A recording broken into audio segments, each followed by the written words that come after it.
Welcome to the She Can't Quit podcast. I'm Britt Jensen, a business and marketing strategist, multi-passionate entrepreneur, and a mom of 3. I fell into the entrepreneurial world by chance, and from that day on, I never looked back.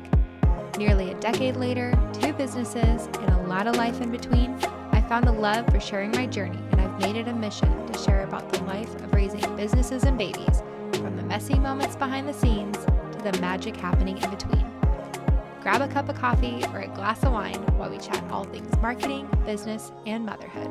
Because you know that vision you have is something you just can't quit. Hello, I am Britt, and this is the She Can't Quit podcast. And this is episode 1. And what I want to go over with you today is kind of a little background of how this started. But fun fact about this podcast, this has been an idea for a really long time. And I'm so excited to get it started. But I actually had all 4 episodes already created a couple months ago. And it was my plan to launch that. But obviously, the universe had a different plan. So much was going on during my life and so much has changed the past couple months, which I feel like is kind of the constant in my life and really any entrepreneurial person, like a journey that you can understand that things are constantly changing. So it's funny enough that that's how I want to start out this first episode, is to tell you a little bit about me, kind of how I got into this entrepreneurial world. First things first, I'm Britt. I'm a mom of 3, and I am a business and marketing strategist. And I not only fell into the love of being a multi-passionate entrepreneur, but I also, one of those businesses that I run is a social media agency that is called Fairytale Social. And we help small businesses and entrepreneurs stand out on social through one-of-a-kind strategy and content that converts. What you'll be hearing here on this podcast is not only the journey through motherhood and entrepreneurship and kind of finding, I wouldn't want to say the balance because I don't really think there is a balance, but just kind of the life and the possibilities of it all and just the beautiful and the magic that it creates. But also I'm going to be sharing a lot of marketing tips and really how to create that one-of-a-kind space for your business, and helping you navigate the entrepreneurial world, because there are a lot of people, I feel like there's a lot of noise out there, but there's not a lot of people showing you through the rough and giving experiences. And one of the things that I'll always say through my journey is that whenever I didn't have the answers or I was looking for them, I'm like, I'm going to create that. I'm going to do whatever that is. I'm going to create it so someone else doesn't have to. So this is a huge part of that, because when I went to go look on how to run a business and be a mom, or how to run multiple businesses and be a mom, I found nothing. So I figured I'm going to create it myself. And one of that is not only doing podcasts, but this podcast will be over on YouTube as well. So whether you're watching from YouTube or the podcast, I'm so excited for you to be here. Please, please, please make sure to press subscribe and drop anything below in the comments that you are wanting to hear or have me touch on first. I have a ton of lists of ideas that I'm going to be working through. So if there's something specifically you want me to touch on first, absolutely please do. And please make sure to go over and follow the Britt Jensen over on Instagram so that we can chat. And I have the podcast over there as well so that you don't miss anything.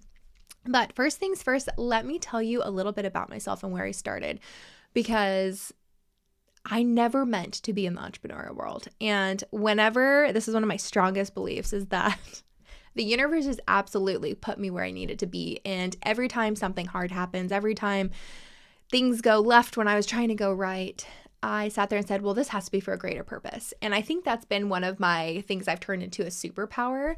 And I hope that you can do the same.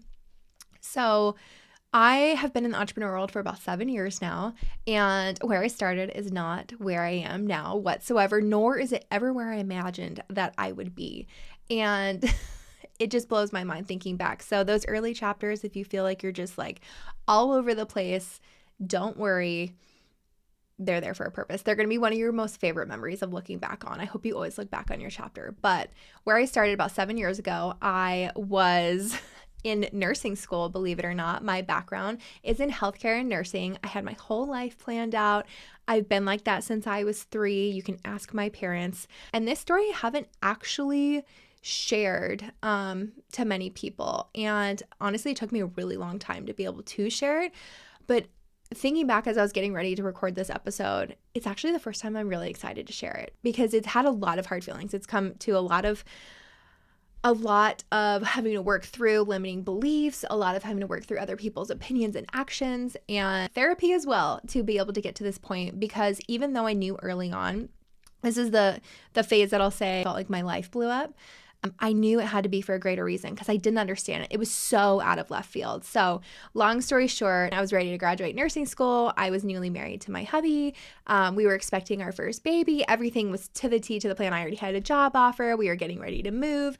And school that I had invested so much of myself, my time, every part of me. And it was a situation where some of the faculty and I did not agree. And it came down to just policies. And at the end of the day, I did not finish and continue nursing school. And I will say that the people who were there are no longer in there. And they changed a lot of their program around. So long story short is my journey ended early.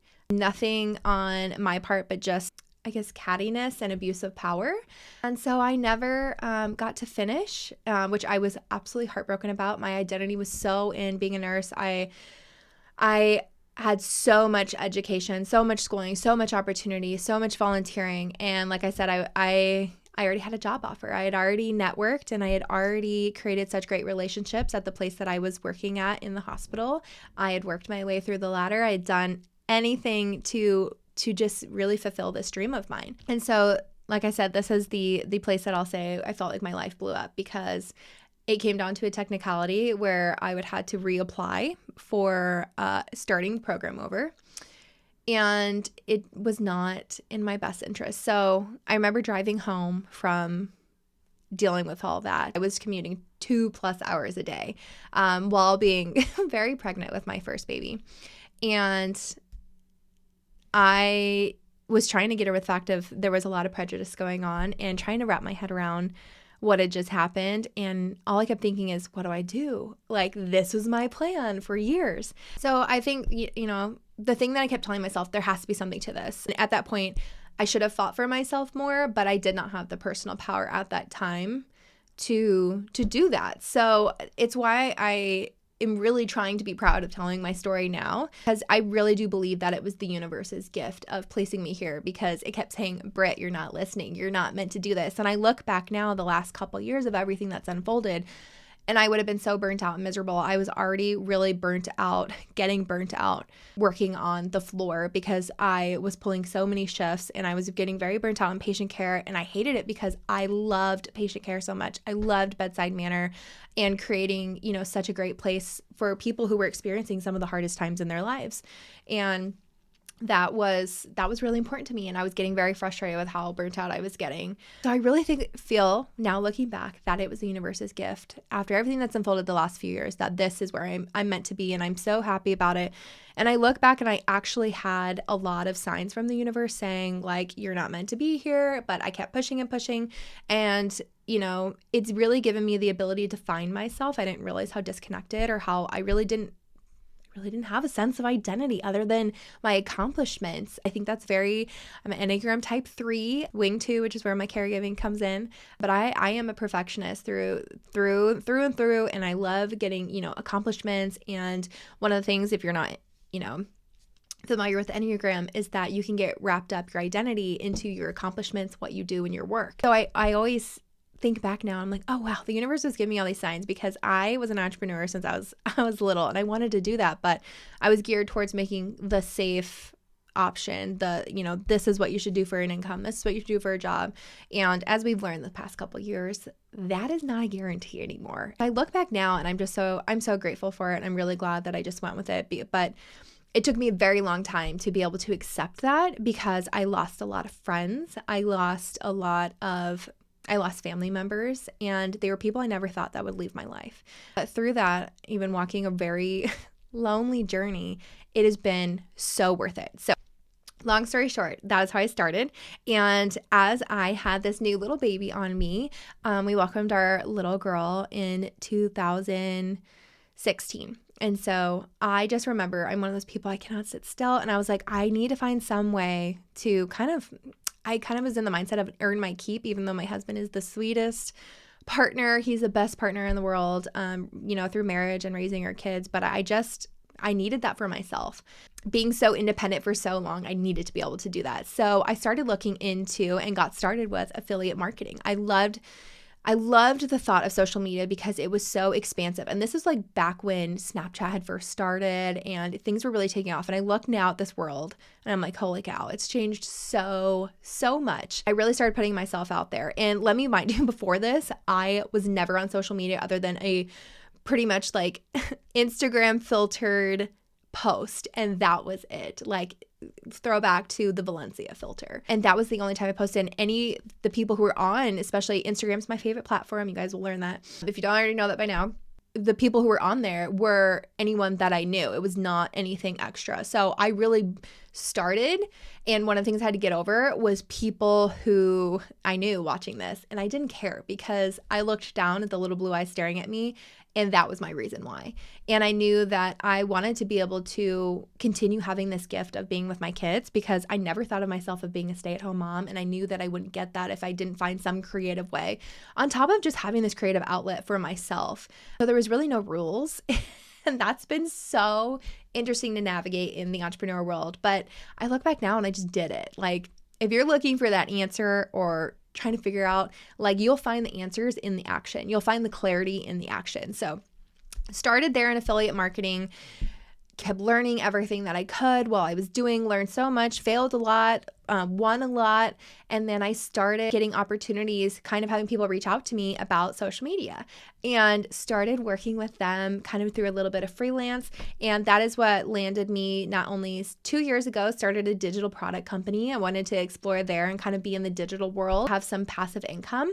And then after that, started opening up the first steps of opening up my own agency to help small businesses and entrepreneurs stand out in a really unique way. Because what I saw out there, all the market research I was doing, it was different than how I would do it. And I think things get really overcomplicated. And it waters down your personality, a lot of things that I was seeing, especially as this world has grown so much. So that is why I started my agency and started taking on clients. And like I said, I took all my skills and put it into this business and figuring out how to market myself and this agency on top of that and figuring out how to scale and grow. So if you can learn anything from any of that of where I started and now, it's kind of just figuring out and following your gut. If you have this feeling where you're just like, I want to do this, start exploring it, make sure that it's aligned with you, and then just start going. And the best thing that you'll do is you'll learn so much as you do. Don't get into learning mode where you get stuck and you don't do anything. So that's one of my biggest things for you. So going into that, I want to end and keep this kind of short on the 3 questions that you should ask yourself if you really want to step in the entrepreneurial world, especially as a mom. As I know a lot of that can hold you back of feeling like you're afraid you're not going to have enough time. You're afraid that you're going to have to try to balance everything. And so that's kind of when I want to have you sit and mull over these 3 questions. The first is that if you can't stop thinking about this idea, whatever it is, I'm a full believer that if a vision is placed on your heart, it's done there for a reason. It was given to you for a specific reason, and you already have all the tools to make it happen. It was not given to someone else. And tangent on that, which I'm sure there'll be a lot of tangents, a lot of people aren't going to understand it. They're going to have their opinions. They're going to judge you, but it's not their vision to go after. They'll be given a different vision, or they're going to judge you because they don't have the guts to do what you're going to do. And that's fine. It's not their journey. It's your journey. So if you have that question, and it's kind of like, I always say, like the burn in your belly at night where you're thinking about that and you're like, I just can't get it out of my head. Or if you're just really craving, like, how do I make an extra income? That is question number 1. That's sign number 1 that you should step into it. Okay. Number 2 is if you feel discontent with where you're at, if you feel like you're kind of stuck, that you're craving more, and if you could choose now, and if there was no guilt, if you just did it and you made it happen, would you do it? And if you look back now in 10 years, would you regret not taking that action and making it happen? Because I look back now and I'm like, oh my gosh, I'm so grateful. I'm so grateful for past Brittany, for making those decisions and doing the hard thing and keeping going when I got mean comments or was bullied over DMs or was just told some really harsh things, or like even when I had the closest people next to me did not support me. And I had to learn to be okay with that because they didn't understand what I was feeling. They didn't understand the bigger vision. They didn't understand the calling that I was being pulled to, and that's okay. And I look back now and I'm like, oh, thank goodness. I'm so grateful for past Britt for making that happen. And I need you to take that with you. Okay, number 3 is going to be, if the only thing that is holding you back, if everything made sense, you know exactly what you want to do, or that you know you do want to do something, even if you don't know what it is yet, but the things that are holding you back are someone else's opinion or the fear of not having the answers, that's your sign to do it. Because like I said, you're going to find the answers in the action. You're going to find the clarity in the action. And maybe where you start, you're going to learn and find that alignment, learn to listen to your gut and kind of fine tune it as your journey goes on. You will learn that the answers are right there in front of you. You have them the entire time. So you'll keep going and you'll figure that out. But if it's someone else's opinion, you're afraid of Sally from high school who's making fun of you, or you're afraid, like sometimes it's our spouse, sometimes it's our people who are closest, sometimes it's our parents. If you're afraid of what they're going to say, it doesn't matter because it's not their life, it's your life. And I know that that's easier simply said than done to get over that, but it's worth it. I promise that it's worth it to work through that. And it's kind of like growing a muscle. Mindset, consistency, it's all a muscle. And what you tell yourself is what it's going to fall into. I hope that those 3 questions will help you. And going over them again, think over these. If you are curious, if you have a place in the entrepreneur world, and maybe that is what is going to be unfolding in your 2023 journey. And that's if you're always thinking about it and you can't stop thinking about it. If you are feeling discontent or feeling like you're craving more right now, and if honestly you're going to regret it if you do not do it, and if the only thing that's holding you back is someone else's opinion or being afraid of not having the answers, or I think with that, being afraid to fail too. Failure is not a thing. Let me just tell you that. Failure is simply just clarifying the answers of what doesn't work. And then you just keep going. I've failed so many times I can't even tell you, but like, I don't really remember them. Some of them really suck, but you get over it and you keep growing and you're like, oh wow, that didn't work, but this did. And I'm going to celebrate that. So those are the 3 questions I want you to ask yourself, and just let yourself sit with that a bit. And if you're still there, you're going to want to listen to this next episode, because I decided to kind of batch these, because who doesn't love to binge a couple podcasts when you're jamming out to them? So the next episode is going to be all about how to find your space in the entrepreneurial world and how to find that specific or get really close to that idea that you want to do. So that'll be in episode 2. So click on that. If you're watching on YouTube, it'll be up in the card stacks up above or in the link below as well. And on the podcast, you can listen anywhere you listen to your podcast. But like I said, I'm so grateful that you're here. I'm so excited to see just being able to share with you guys so much more. Like I said, this has been coming for a while, and I'm so glad that it happened. The universe knew what it was doing. I find it funny as I'm recording this too, that the sun is coming out all during this. It's been raining all day and it just decided to. So a little sign from the universe, and I'm so grateful you're here. I hope you know that I am cheering you on and that this vision that's on your heart is meant for you. I will see you in the next episode.